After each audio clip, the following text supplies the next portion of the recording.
Capítulo 144 O começo de uma amizade.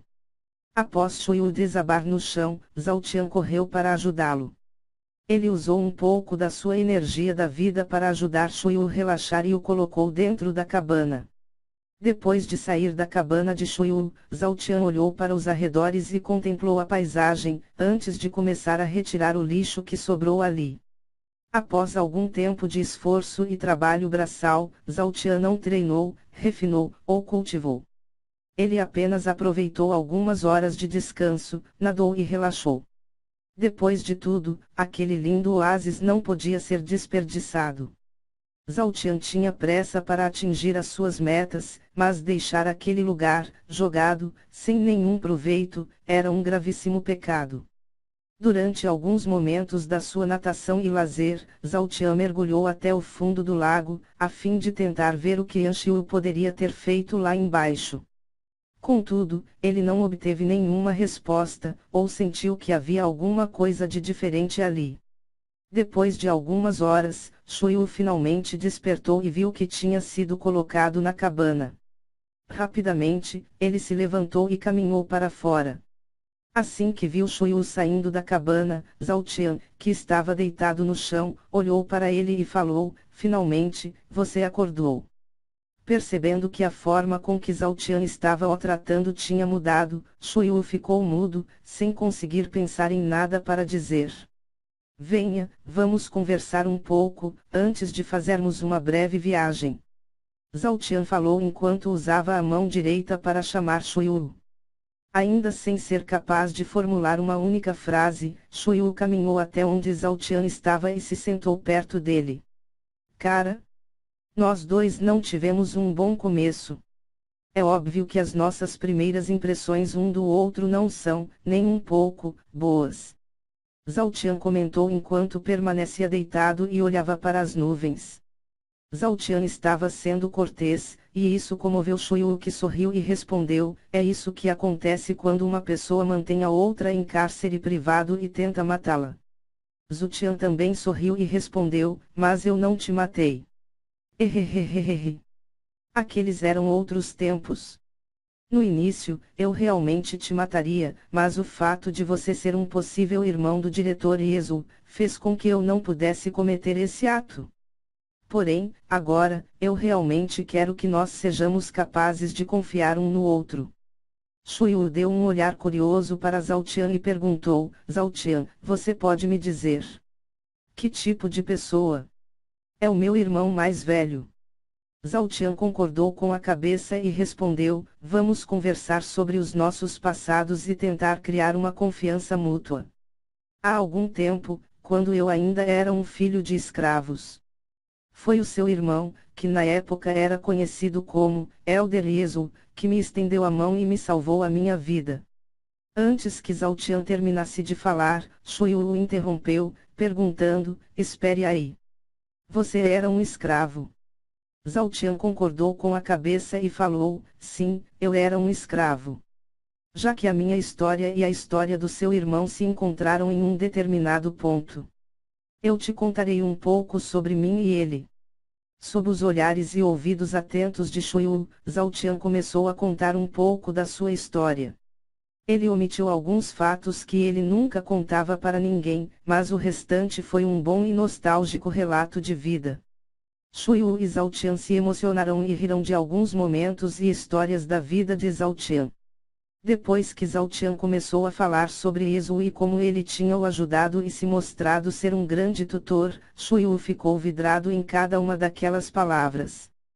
Pela primeira vez, em toda a sua vida, ele foi capaz de escutar histórias verdadeiras sobre o seu irmão e não aquelas histórias fictícias, exageradas, ou parciais que os Shui contavam. As histórias que Zhao Tian contava sobre ele mesmo, não serviram apenas para Shuyu saber um pouco mais sobre ele. Elas também foram importantes para Zhao Tian, pois ele pôde relembrar e reviver aqueles momentos tão importantes da sua vida. Depois que Zhao Tian contou sobre as sentenças que ele deu aos capatazes das minas de ferro vermelho, Shuyu deu um sorriso satisfeito e falou: "Isso foi mais do que merecido." Zhao Tian continuou a sua história, até chegar à parte onde Zeus o raptou e o levou para o continente Caos. Aquela conversa durou horas e Shui Wu finalmente foi capaz de entender o porquê de Zhao Tian desconfiar tanto das pessoas e ter agido daquela forma fria quando se encontrou com ele. Zhao Tian tinha uma história de vida muito comovente, que abrangia desde o sofrimento e o esforço, até a esperança e os momentos hilários. Contudo, os sofrimentos dele superaram em muito os momentos felizes. Quando ele finalmente pôde encontrar a felicidade num recanto seguro, Zeus apareceu na vida dele e novamente ele perdeu tudo o que tinha. Qualquer um que vivesse uma vida como aquela, certamente teria um coração tão duro quanto uma pedra. Para falar a verdade, Shui Wu chegou a se surpreender com o fato de Zhao Tian ser ainda possuir emoções e princípios. Zhao Tian completou o seu relato com um último pensamento, que foi: quando você tem tudo e perde tudo de uma só vez, você enlouquece, pois você não sabe lidar com a perda e o sofrimento. Contudo, se você já sofreu bastante, antes de conseguir conquistar o que você sempre almejou, e perde tudo repentinamente, você ficará triste, mas não perderá a sanidade, pois você sabe que só precisa se esforçar novamente para conseguir recuperar tudo o que você perdeu. Eu vou me reerguer. Provavelmente, eu vou sofrer algumas quedas durante o caminho, mas enquanto houver forças no meu corpo e na minha mente, eu vou me levantar, até reconquistar tudo que foi tirado de mim. No fim, depois que você já sofreu demais, poucas coisas são capazes de fazê-lo desistir ou abalar a sua persistência. Zhao Tian não era nenhum ancião, mas durante aquelas longas reflexões que ele fazia durante as suas travessias pelo deserto, ele conseguiu formular algumas respostas e pensamentos sobre a vida. Shui Wu absorveu cada palavra daquele pensamento de Zhao Tian. Aquele não era um simples pensamento de alguém que vivera uma vida pacata e dedicada à reflexão. Pelo contrário, aquele pensamento era a genuína conclusão de alguém que já viveu incontáveis sofrimentos e analisou a sua própria trajetória. Ignorar aquilo, era como ignorar os avisos de um pai ou uma mãe que já viveram um certo tipo de situação e te alertaram sobre as consequências de continuar. Era uma completa burrice. Depois de alguns minutos pensando sobre tudo o que Zhao Tian tinha dito, Shui Wu decidiu contar a sua história. Zhao Tian, a sua honestidade deve ser recompensada com a minha honestidade. Ouça. Eu te contarei sobre a minha vida. Antes que Shui Wu começasse a contar sobre ele, Zhao Tian o interrompeu e falou: espere. Nós ainda temos muito tempo para isso. Agora, nós precisamos fazer uma breve viagem. Depois que falou aquilo, Zhao Tian pegou o amuleto de transmissão sonora que Yan Shiu tinha lhe dado e chamou por alguém. Jovem mestre. Você precisa de alguma coisa. A voz de Atori soou do amuleto. Senhor Atori. Eu tenho mais uma remessa de pílulas para entregar, mas também. Eu vou precisar de uma carona para 2 pessoas. Zhao Tian respondeu. Sim, eu chegarei aí em alguns instantes. Atori respondeu, antes de encerrar a comunicação. Percebendo que Zhao Tian o levaria para algum lugar, Shui Wu não pôde evitar perguntar: Zhao Tian, para onde nós vamos? Zhao Tian olhou para Shui Wu e respondeu: Shui Wu, o que a família Shui, ou Zeus fizeram por você? Shui Wu, nada de bom. Assim que a voz de Shui Wu caiu, Zhao Tian falou: pois bem. Está na hora de você obter alguma retribuição. Você foi a cobaia deles por muito tempo e nunca recebeu nada em troca, mas agora. Eu te levarei ao templo de Zeus e você pegará o que julgar ser uma boa forma de pagamento. Imediatamente, os lábios de Shui Wu tremerão enquanto as suas mãos espamarão e ele não acreditava no que estava escutando. Vok. Você. Vai. Me levar para o templo de Zeus. Shui Wu gaguejou, tentando acreditar no que ele estava dizendo. Zhao Tian bateu no ombro de Shui Wu e respondeu: o templo está intocado. O Senhor Xiu me prometeu que eu serei a primeira pessoa a entrar lá. Ele não se importará se eu levá-lo comigo. Agora que Zhao Tian tinha confirmado em alto e bom tom, Shuyu ficou tão comovido com aquele gesto que uma pequena lágrima de felicidade e gratidão começou a rolar pelo seu rosto. Zhao Tian percebeu o momento emotivo de Shui e tentou encerrá-lo, dizendo: vá. Vá se lavar e dê um jeito nessa sua imundície. Você não vai querer retornar para a cidade divina parecido com um mendigo. Por sua vez, Shuyu entendeu a intenção de Zhao Tian, mudou a sua expressão para uma mais máscula, enxugou o seu rosto discretamente e correu para o lago enquanto dizia: eu serei rápido. Antes que o Sr. Hattori chegue aqui, eu já estarei pronto.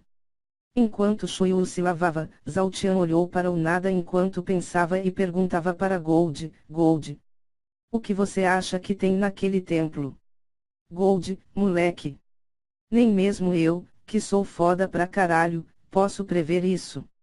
Os deuses podem viver eternamente se ninguém os matar.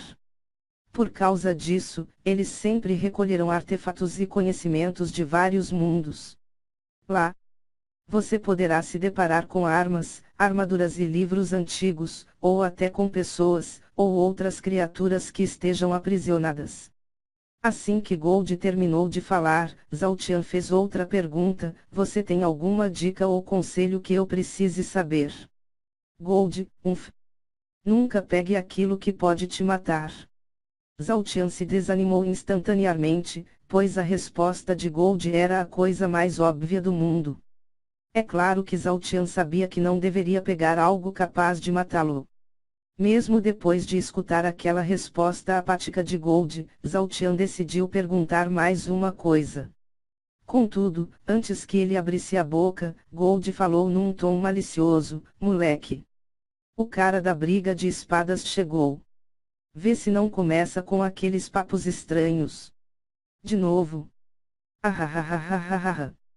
Assim que a voz de Gold caiu, uma leve brisa balançou as árvores do oásis, antes que Hattori pousasse. Esses caras. Eles são rápidos.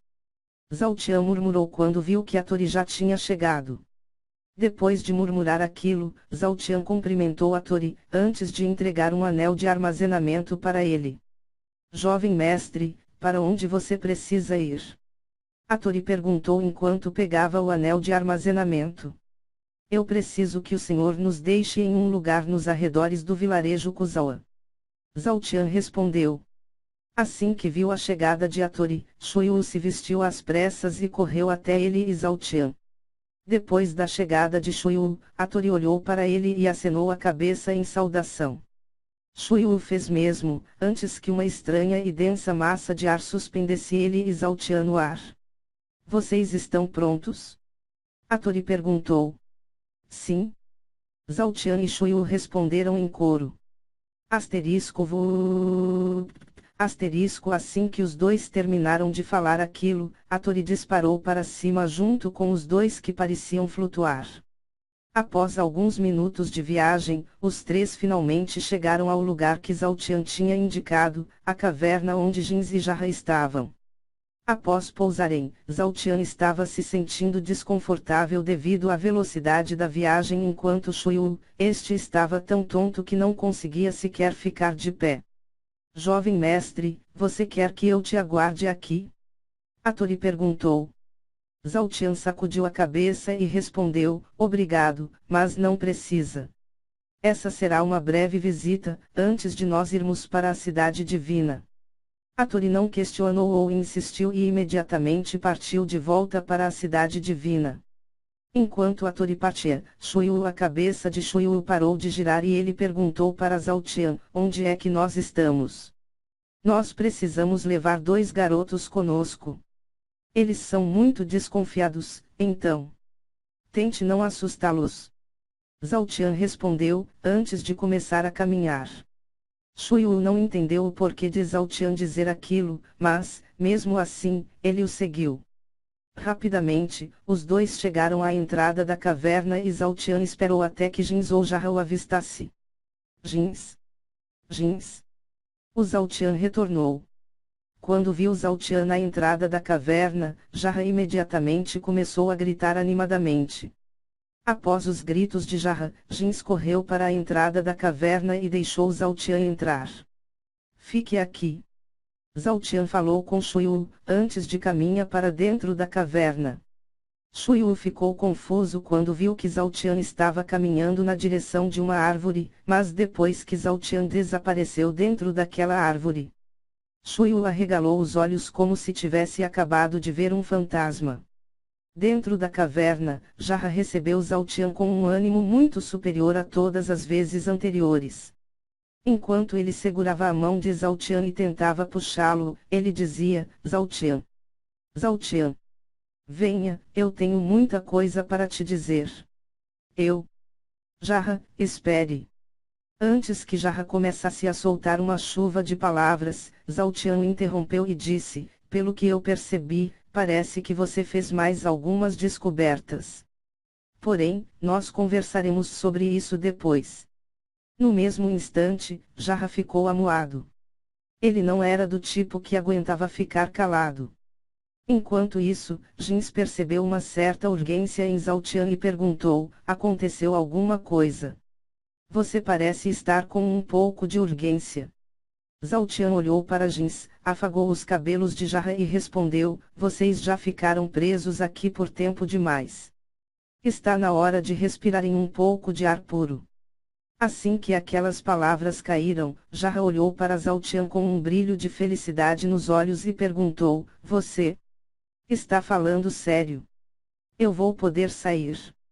Jarra viveu enclausurado por quase toda a sua vida. Era certo dizer que por mais perigosos que fossem, os momentos que ficou fora da caverna foram os momentos mais felizes e revigorantes da sua vida. Por isso, escutar Zhao Tian dizer que ia levá-los para fora, era algo extremamente empolgante. Jarra já estava muito feliz sabendo que sairia daquela caverna, mas as próximas palavras de Zhao Tian o deixaram a ponto de explodir. Sim, Jarra, nós vamos dar um passeio. E então? Você está ou não está pronto para conhecer o Sr. Shuyu? No mesmo instante, os olhos, lábios e mãos de Jarra começaram a tremer, antes que ele soltasse um estridente berro saltasse no ar. Eu vou conhecer o Yan Shuyu.